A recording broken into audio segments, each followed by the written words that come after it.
tiempo de exhortación de la palabra de Dios, a nuestro hermano pastor y los cortes. Vamos a ponernos en nuestros pies para así realizar este momento.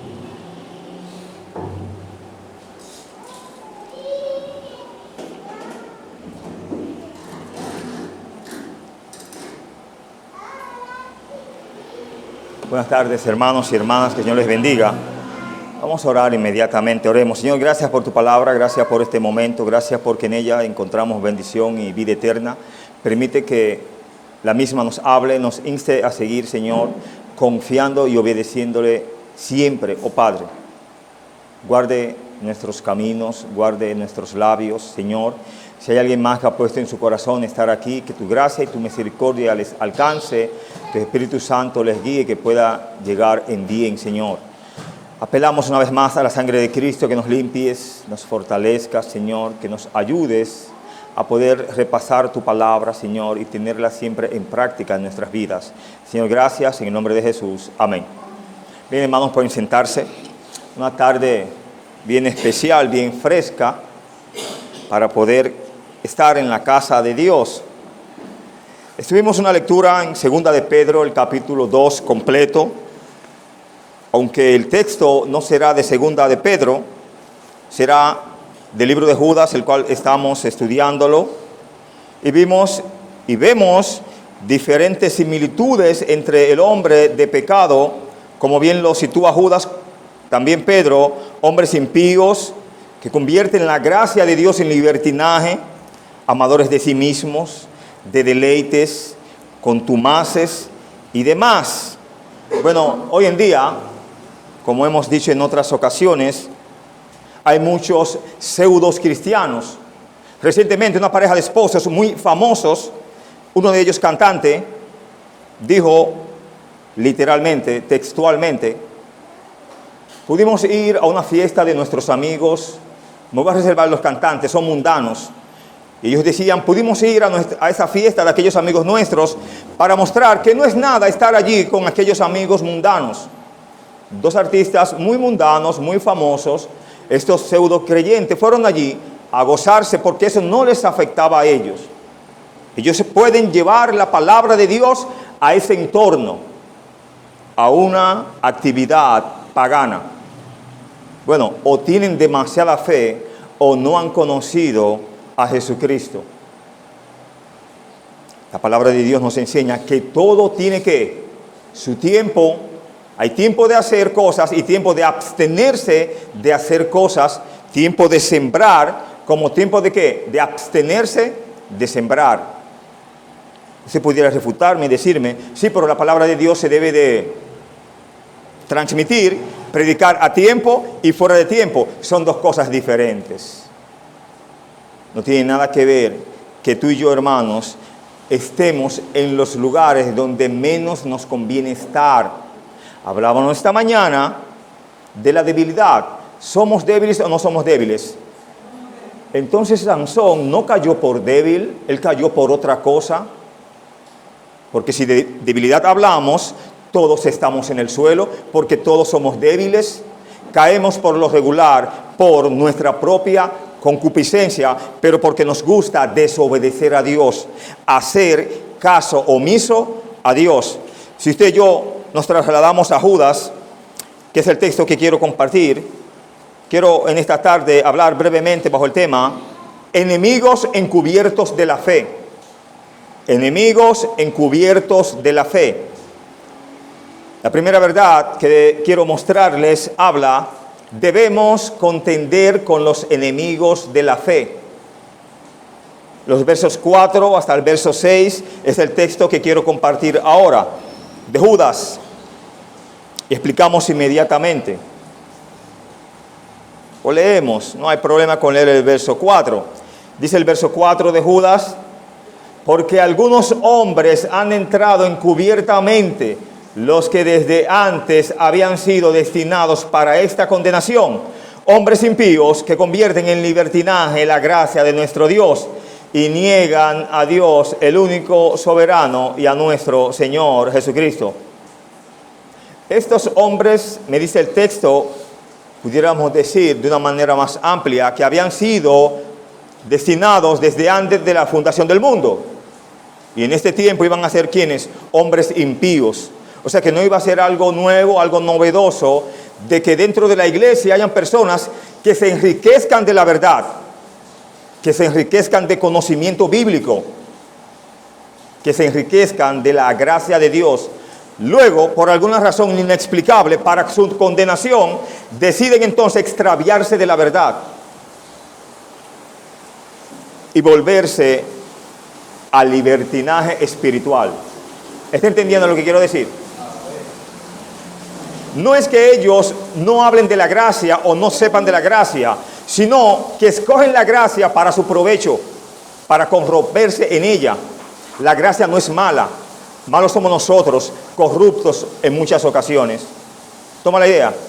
Recuerde que tú y yo no conocemos la maldad que hay en nuestro corazón. Usted me dice, ¿cómo así, hermano? Usted no sabe en un momento de arranque de ira lo que usted puede hacer, ¿sabía? No importa que seas creyente, porque el creyente tiene 2 manos, 2 pies y tiene un corazón. ¿Y el impío qué tiene? Lo mismo. Y a veces moralmente es mejor. Pero no estamos hablando de moralismo, estamos hablando de fe en este momento.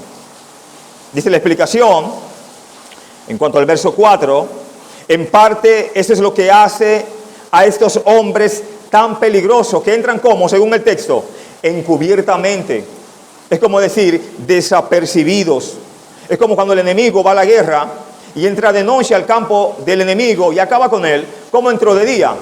Entró que el enemigo lo viera. Encubiertamente. Repito, esto es lo que los hace tan peligrosos, que entran como. Exactamente, igual decir desapercibidos. Nadie advirtió o nadie advierte que eran peligrosos. Si usted sabe que le van a robar específicamente a las 12 de la noche, usted va a dormir, hermano.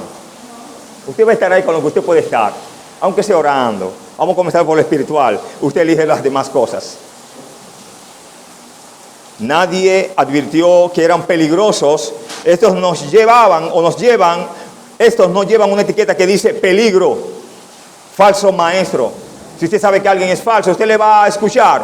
¿A dedicar tiempo? No creo que le dediques tiempo. Según el texto, habla de algunos hombres, es igual decir ciertos hombres.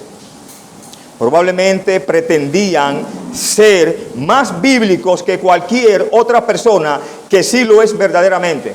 Para engañar hay que saber engañar por lo regular. Si usted no tiene ese arte, lo van a descalificar de inmediato. Le va a decir, quítese de ahí, usted no sabe engañar.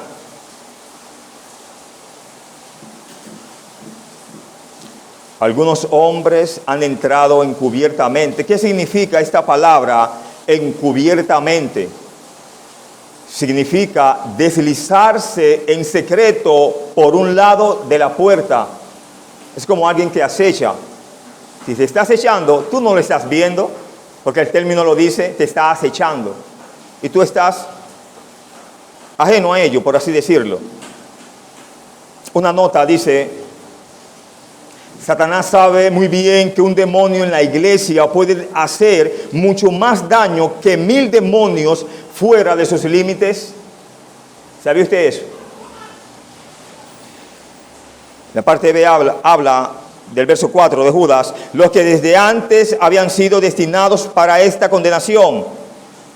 Hombres que el Señor sabía que desde antes eran que estos hombres, o que había sido destinado para ellos. El texto lo dice, condenación.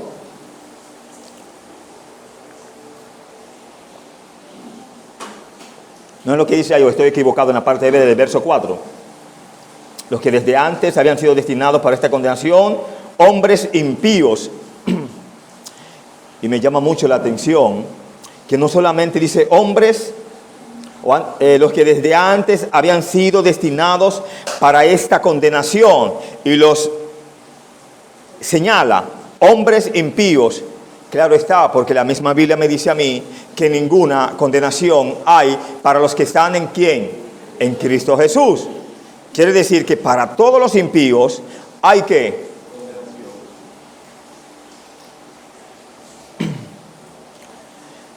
estos ciertamente tienen un destino. ¿Cuál? Según el texto. Condenación. El destino de cada líder y falso maestro están marcados y destinados para una condenación o para esta condenación, como dice el texto. Y esto es suficiente para decir que son ¿qué? Hombres que no conocen la verdad o que la misma verdad la corrompen. Son impíos en el sentido de que se rebelan contra ¿quién? No les importan las consecuencias y hacen caso omiso ¿a quién? A Dios. El texto habla de que entran encubiertamente, es lo mismo que pasan desapercibidos. Ellos pasan desapercibidos para los hombres, pero ¿para quién no pasan desapercibidos? De hecho, Dios le dice que están condenados porque los ve y porque conoce su corazón desde la eternidad pasada, desde antes. El Señor no está estrujándose las manos en el cielo preocupado por los que engañan a los demás a través de su enseñanza y su estilo de vida. No, ellos pueden pasar inadvertidos para algunos creyentes, para ti, para mí. Podemos ser engañados muy fácil. Podemos mostrarle amor a muchos y en un momento dado, como decimos, sin haberle hecho nada, se van, se enojan con uno, se ensañan con uno y se dice, pero oye, yo no le hice nada. Y no solamente pasa eso entre los creyentes, sino hasta afuera, con nuestros conocidos. A veces por tú servir tanto a Dios, por tú orar tanto, por tú leer la Biblia tanto, por tú consagrarte tanto, hasta eso le molesta. ¿Sabe usted eso? Dentro del mismo pueblo de Dios decimos, mira, ¿quién viene ahí? No va a tomar por el nombre, sino por el título. Mira la santa que viene ahí. O mira el santo ahí. Tengamos cuidado. Dios nos ha llamado a ser santos. Él dice en su palabra que sin santidad, ¿qué va a pasar, hermano? Nadie le verá, lamentablemente. Y es mucho decir.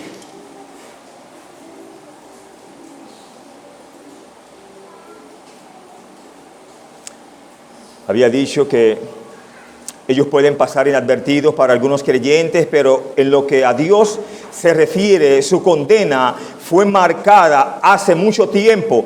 Sus juicios están asegurados. ¿Por qué, hermano, el juicio para los impíos está asegurado? Porque la verdad triunfará siempre sobre el error.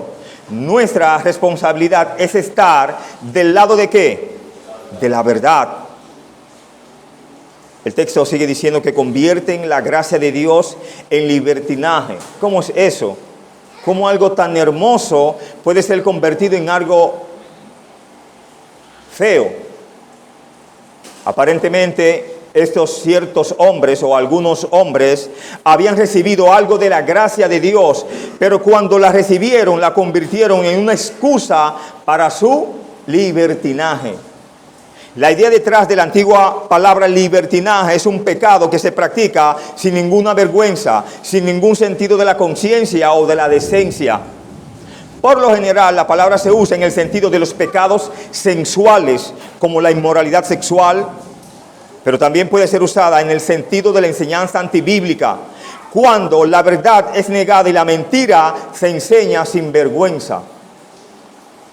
Judas tenía probablemente ambas ideas en la mente, pues como se evidencia en el resto de la carta, estos hombres o ciertos hombres tenían tanto problemas morales como problemas doctrinales. Y una nota nos enseña, esas palabras de Judas muestran que existe un peligro en la predicación de la gracia. ¿Cómo así?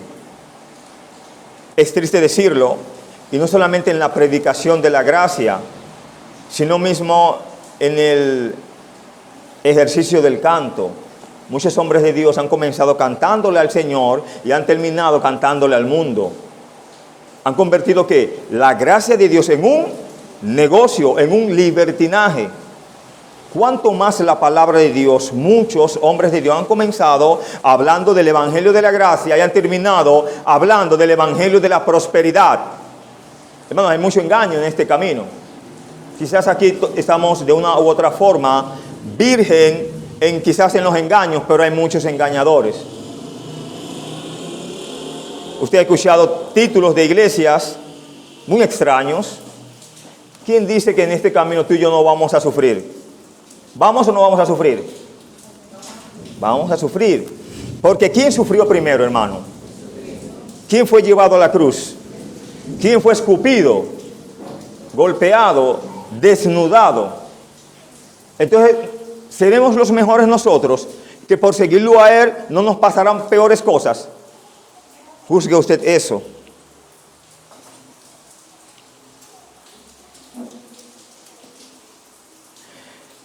Judas aquí nos da una nota, o alguien, un escritor, dice: estas palabras de Judas muestran que existe un peligro de la predicación de la gracia. Hay algunos que pueden tener la verdad de la gracia de Dios y, como dice el texto, convertir la gracia de Dios ¿en qué? En libertinaje. Pero esto no quiere decir que haya algo malo o peligroso acerca del mensaje de la gracia de Dios. Simplemente muestra cuán corrupto es que, hermano, que podemos recibir lo hermoso de Dios y traducirlo a nuestra conveniencia, para nuestros males y para nuestro juicio. El que hace eso niega al único Señor y Dios, nuestro Señor Jesucristo, como lo dice el verso 4. Y niegan al único Señor Dios y nuestro Señor Jesucristo. ¿Cuántas personas niegan ahí, según ese verso? A Dios y a quién más. Podemos ver que estos ciertos hombres niegan al Señor Jesucristo al negarse a reconocer quien Jesús dijo que Él era, y por lo tanto también niegan quien Dios Padre es. ¿No había dicho Cristo que Él era el camino hacia el Padre? ¿No lo había dicho Él? San Juan 14:6, ¿qué es lo que dice? Yo soy el camino, nadie viene al Padre. En la oración de San Juan 17, habla allí acerca de aquella gran oración, cuando el Señor dice: todo lo que me diste, ni uno se perdió. En el verso 5, la siguiente verdad o enseñanza habla: el ejemplo hecho a Israel.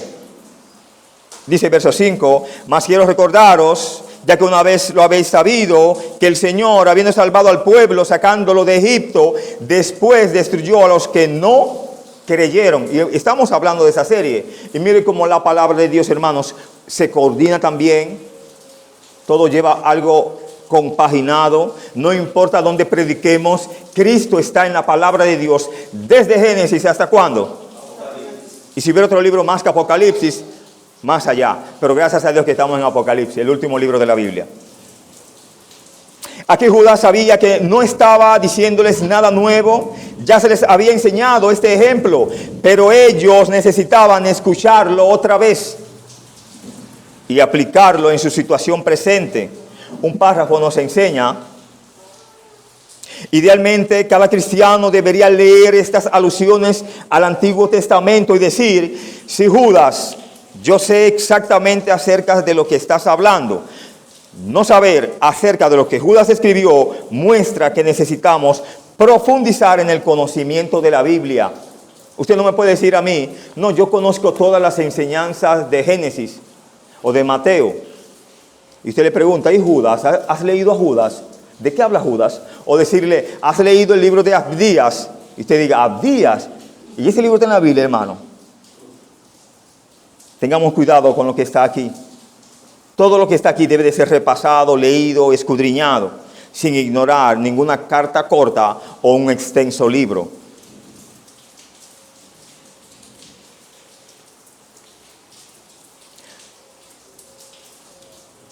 En cuanto a la raíz de los hechos, las doctrinas fundamentales, las verdades principales hacen que podamos crecer espiritualmente.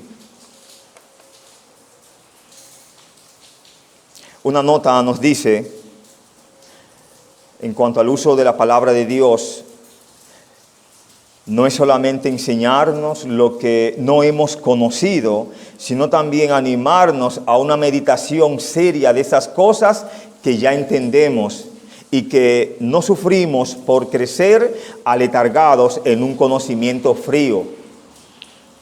Es muy bueno, hermanos, cuando alguien, sea creyente o no sea creyente, te pregunte: Háblame de esos ángeles que Dios les quitó su dignidad. Y te abra los ojos, como dicen, ¿no? ¿Y de qué me está hablando este? Y eso está en la Biblia. Hermanos, mientras más escudriñamos, más escuchamos, más guardamos, es mucho mejor para nuestro provecho. Y quizás les hablemos un poco de esa pregunta que, por ejemplo, la hice. El Señor, habiendo salvado al pueblo, sacándolos de Egipto. ¿De qué nos habla en la parte B del verso 5 de Judas? Bueno, una vez más, Judas nos recuerda lo que sucedió en Números 14. Dios liberó a los israelitas de la esclavitud de Egipto, ¿sí o sí? Estamos en esa serie. Salieron de Egipto y sin demoras imprevistas llegaron a un lugar llamado Cades Barnea, a las puertas de la tierra prometida. Pero en Cades Barnea, ¿qué pasó? El pueblo se negó a confiar en Dios y a entrar en la tierra prometida de Canaán. ¿Qué pasó entonces? Casi ninguno de la generación adulta que salió de Egipto entró en la tierra prometida. Solo los más pequeños, de 20 años hacia abajo, los de 20 hacia arriba se quedaron postrados. ¿Dónde, hermanos? En el desierto. ¿Por qué se quedaron postrados en el desierto? Bueno, ellos mismos dijeron, esa tierra hay gigantes, parecemos langostas para ellos, pero dos hombres de Dios, que fueron los que entraron, dijeron, si ellos son como langostas, nosotros nos los podemos comer como pan o con pan. De lo que es tener fe, hermanos. Uno de esos dos hombres, ¿quién fue uno de ellos? Josué. Y el otro Caleb. Estando muy viejos, o estando ya de avanzada edad, uno le dice a Josué, mira, tú me prometiste tal tierra. Desde el tiempo que tú me lo dijiste hasta ahora, mi vigor está intacto. Dime. Y yo, no, pero tómela, es suya. Se habla de una tierra boscosa, muchos bosques, etc. Y él igual la agarró y la tomó. Piense en lo que Dios hizo por el pueblo de Israel en esta situación. Y después, ¿cómo les respondieron? Ellos experimentaron la liberación milagrosa de Dios en el Mar Rojo, ¿sí o sí? Vamos a llegar allí, estamos próximos a llegar en la serie, ¿no? Ellos oyeron la misma voz de Dios en el monte Sinaí, ¿sí o sí? Recibieron su cuidado diario y provisión del maná en el desierto, que era un pan que descendía ¿de dónde, hermanos? Debía de ser bueno ese alimento del cielo. A ellos les supo mal. Sin embargo, se sumieron en la incredulidad y nunca entraron en el lugar de bendición y descanso que Dios tenía para ellos. Dios les había prometido la tierra, ¿sí o sí? No era una tierra que fluye leche y miel, en alusión a que se podía sembrar, en alusión de que había vastos alimentos, leche, miel, etcétera, literalmente. Pero ellos decidieron no creerle a Dios. ¿Y creerle a qué? A su propia concupiscencia, a su propio malvado corazón. El texto en la parte C del verso 5 habla, después destruyó. ¿A quiénes destruyó Dios según el texto? ¿A los que no? Si ellos no creían que la tierra era hermosa, de que la tierra tenía tanto valor, no tenía sentido que los entrara porque ellos no lo creían, ¿no? ¿Sí o sí? Dios les hizo el favor entonces. ¿Ustedes no creen que la tierra es buena? Van a entrar los que creen que la tierra es buena.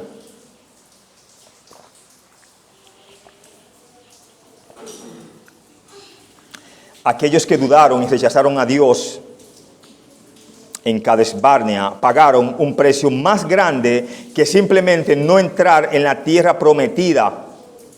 También recibieron, ¿qué usted cree que recibieron ellos también, hermanos? Juicio de Dios por su incredulidad.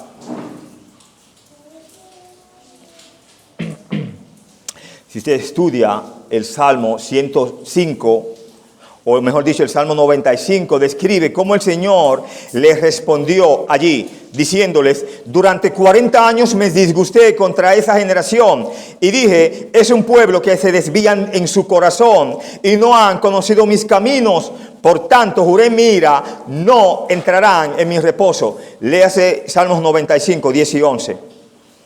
La advertencia a través de Judas es clara. ¿Cuál? El pueblo de Israel partió de Egipto lo suficientemente bien. Tuvo muchas bendiciones de Dios en el camino, pero no perseveraron hasta el fin. El pueblo no perseveró hasta el fin. ¿Por qué no perseveró hasta el fin el pueblo, hermanos? Una razón lo dice muy fácil. No creyeron, lamentablemente. No creyeron a la promesa de la protección y del poder de Dios. En este ejemplo se dan dos lecciones. Primero, o en primer lugar, se nos asegura que los hombres que causan ciertos problemas, sin duda serán juzgados a pesar de que pueden haber empezado bien en su caminar con Dios. Judas dice, algunos hombres podrían haber empezado bien, pero también lo hicieron los hijos de Israel. No empezaron bien los hijos de Israel. Recuerde que vamos por la fiesta de los panes sin levadura. Dios allí le dice, 7 días, absténganse de comer pan leudado. Aparentemente ellos van muy bien, pero en número se desvían, y cuidado antes de número.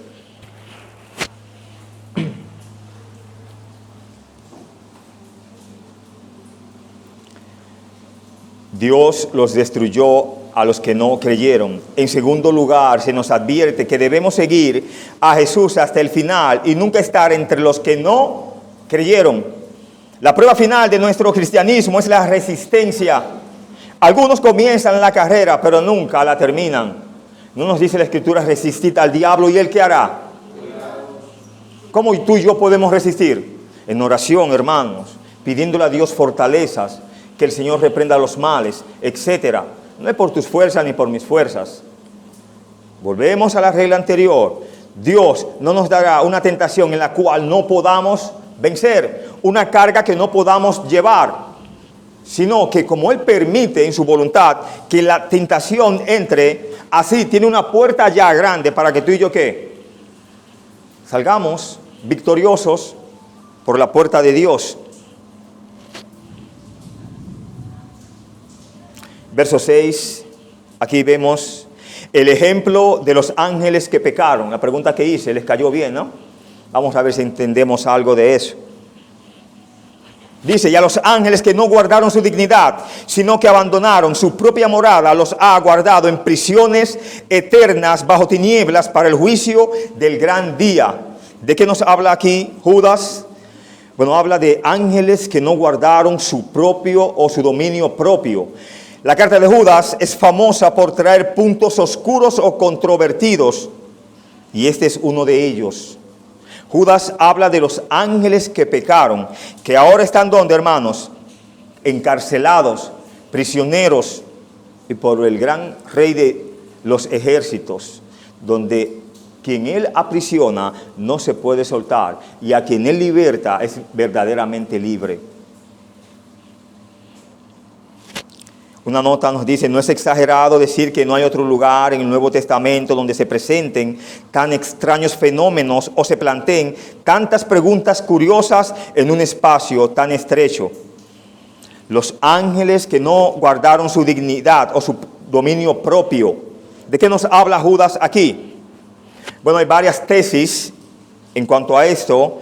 Hay algunas controversias sobre la identidad de estos ángeles particulares. Solo tenemos 2 lugares en la Biblia donde se habla de los ángeles pecando. Vamos a ver. En primer lugar está la rebelión original de unos ángeles contra Dios, ilustrado en Isaías 14, verso 12 a 14. Ezequiel 28 habla de aquel gran ser angelical, cómo Dios lo había creado y cómo Él decidió celar la morada de Dios, el trono de Dios. Inmediatamente fue ¿qué? Expulsado de allí, porque la gloria toda es de Dios, lamentablemente. Y Él no comparte su gloria con nadie. En segundo lugar, el pecado de los hijos de Dios que se describe en Génesis capítulo 6. Vamos a ver un síntesis rápido de esto, a ver si podemos aprender algo. Génesis 6, 1 y 2.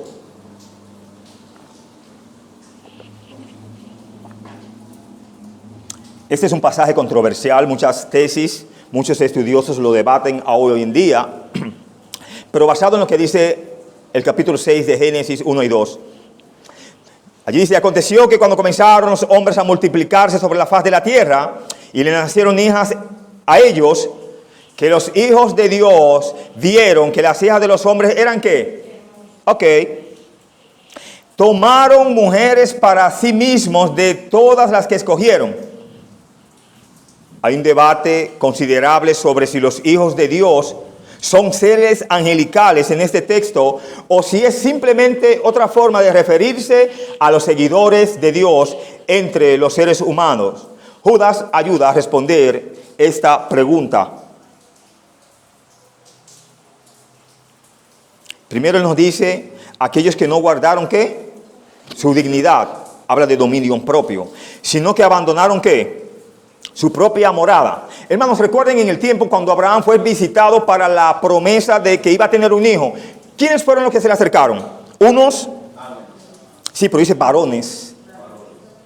Ok, eran ángeles, pero los ángeles tenían la posibilidad de pasar a cuerpo humano o presentar una apariencia humana. ¿Toma la idea? Pero cuando un ángel se aparecía, independientemente de que tuviera apariencia humana, el que lo veía se daba cuenta que era un ángel. ¿Por qué? Por lo hermoso y angelical que era. ¿Toma la idea? Recuerden el tiempo de Sansón, cuando aquella mujer, me parece que era estéril, Dios le prometió que esta no supo de una vez que fue un ángel que se le apareció y le contó a su marido, y su marido no aguantó eso y se embaló y el ángel chocó con el ángel. Y no solamente escucha la promesa, sino que le dice, ¿cuál es tu nombre? Porque él entendía que iba a morir al ver a ese ángel de Dios. Y usted sabe un poco de esa historia hermosa, ¿no? ¿Por qué preguntas por mi nombre? Isaías habla también de esa hermosa expresión en Isaías 9. Pero estamos aquí, vamos a ver si seguimos con los ángeles que no guardaron su dignidad. Terminamos diciendo que Judas nos ayuda a responder esta pregunta y no le hemos respondido. El delito estaba relacionado con algún tipo de pecado sexual, tal como la unión sexual entre los seres angelicales rebeldes, los hijos de Dios de Génesis 6:2, y los seres humanos, donde habla las hijas de los hombres en el mismo verso 2 del capítulo 6 de Génesis. Sabemos que hubo algún aspecto sexual en este pecado, porque Judas nos dice en el siguiente versículo 7, como Sodoma y Gomorra y las ciudades vecinas, las cuales de la misma manera que aquellos, habiendo fornicado, ido en pos de vicios contra naturaleza, fueron puestas, por ejemplo, sufriendo el castigo del fuego eterno. Las palabras de una manera similar, cuando dice aquellos, se refieren de nuevo a los ángeles de Judas 6. Y las palabras, habiendo fornicado e ido en pos de vicios contra naturaleza, se refiere a una relación sexual antinatural. Sabemos algunas cosas sobre esta unión sexual antinatural de Génesis 6. Sabemos que esta unión antinatural produjo descendencia ¿qué? Antinatural. Los ángeles no se llegaron a las hijas de los hombres. Al llegarse a ella, cuando habla de que Adán se llegó a su mujer, no tuvo hijos. No tuvo a Caín, a Abel y a Set. ¿Y cuántos más, no?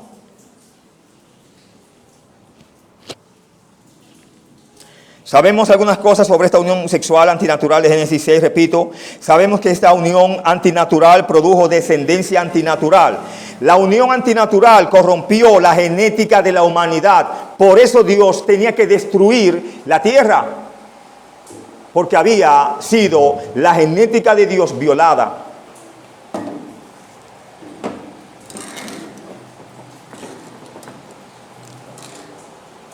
Gracias.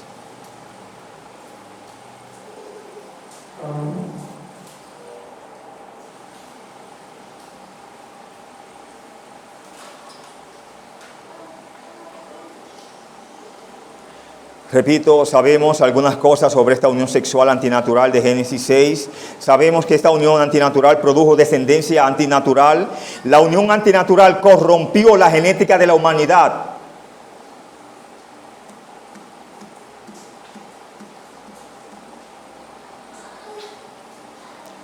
Por lo que Dios tuvo que encontrar a quién, hermanos. Se encontró Dios en Génesis 8.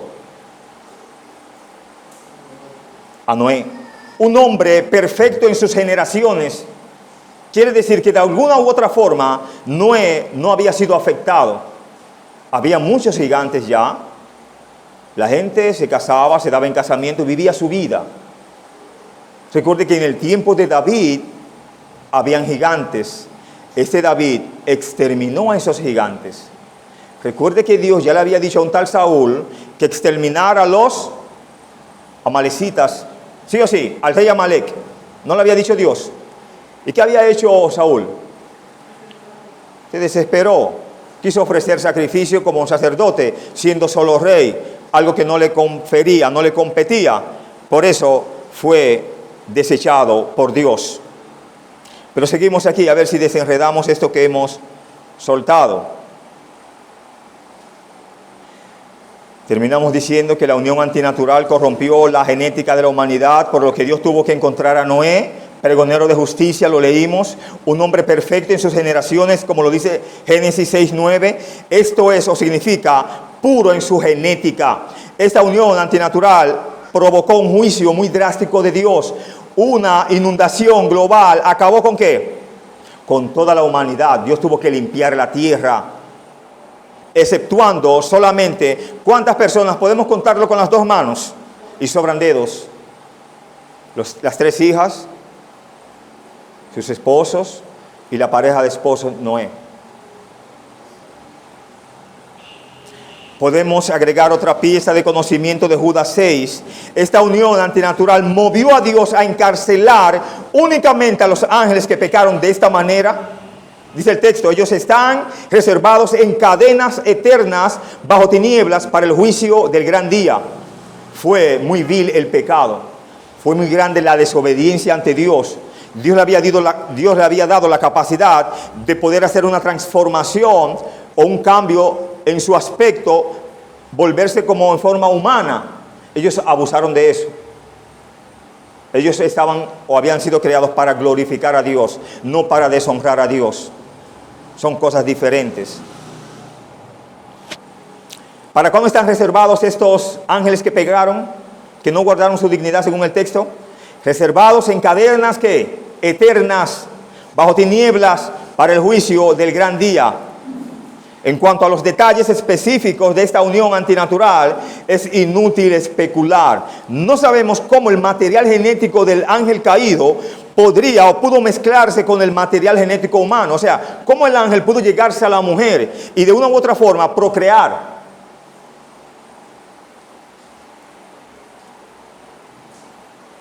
Quizás pasó por una forma única de la posesión del demonio y el ángel caído trabajó a través de un huésped humano. Sabemos que los ángeles tienen la capacidad de asumir la apariencia humana, al menos temporalmente, pero no sabemos más que eso. Lo vemos en Génesis, lo vimos, ¿no?, de múltiples maneras, pero más de ahí, al menos de mi parte, no le puedo ayudar. La parte D del verso 6 de Judas habla los que ha guardado en cadenas bajo tinieblas para el juicio del gran día. Un poco más acerca de eso. Dios juzgó a los ángeles malvados poniéndolos en cadenas eternas. Al parecer, algunos ángeles caídos están en esclavitud, mientras que otros están desatados y activos entre la humanidad. ¿Como qué? Como ángeles, como demonios. Si desobedecieron a Dios y ya no están en la presencia de Dios, lamentablemente esa facultad la perdieron. Todo ese valor como ángeles se les cayó ya. De hecho, ángeles caídos. ¿Por qué les pasó esto? ¿Por qué llegaron estos a ser ángeles caídos o convertirse en demonios? Una sola causa: por no guardar su debido lugar. Ahora se mantienen en cadenas. Su búsqueda de la libertad de pecado los puso ¿en qué? En la esclavitud. El pecado esclaviza. Te esclaviza y me esclaviza. De la misma manera, aquellos que insisten en la libertad de hacer lo que quieren están como estos ángeles en cadenas eternas.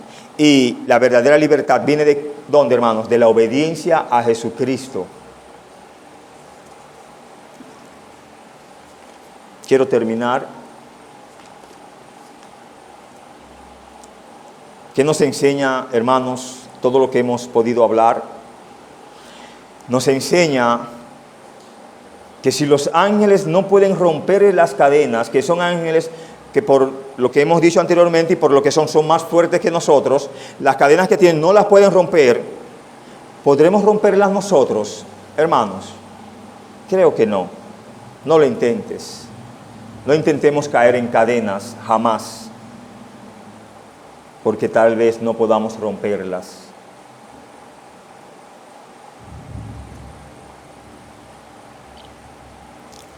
Repito, si los ángeles no pueden romper las cadenas que el pecado trajo sobre ellos, somos tontos al pensar que podemos romperlas.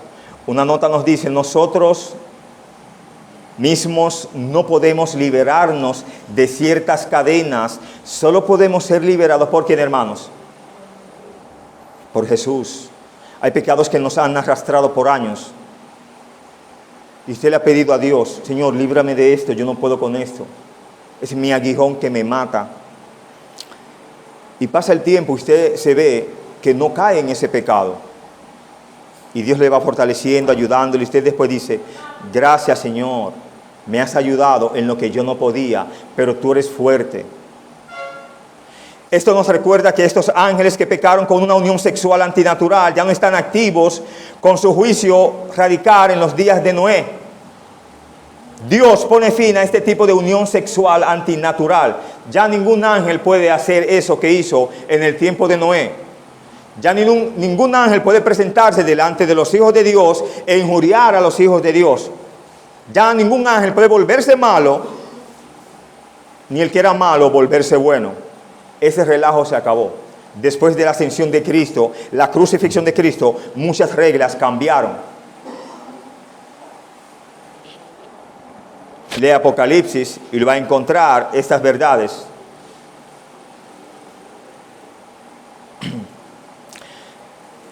¿Qué ejemplo nos da esto? Nos da dos ejemplos. Primero, nos asegura que los hombres que causan ciertos problemas serán juzgados sin importar cuál haya sido su estatus espiritual. Estos ángeles en un tiempo permanecieron en la gloriosa presencia inmediata de Dios, sí o sí. No es lo más grande que puede pasar en la vida de alguien, no importa que sea ser humano o no importa que sea un ser angelical. Pero fueron ¿qué? Engañados, decidieron desobedecer a Dios y hoy en día están ¿qué? De un lugar de luz a un lugar de densas tinieblas y encadenados. Y ahora están en cadenas eternas. En ese orden, si Dios juzgó a los ángeles que pecaron, también juzgará a los hombres que lo hagan. En segundo lugar, nos advierte que debemos seguir caminando con Jesús. Si la pasada experiencia espiritual de estos ángeles no garantizaba su futuro estado espiritual, entonces tampoco lo hace la nuestra. Así que tenemos que seguir caminando y estar en guardia con Jesús. Que Dios les bendiga.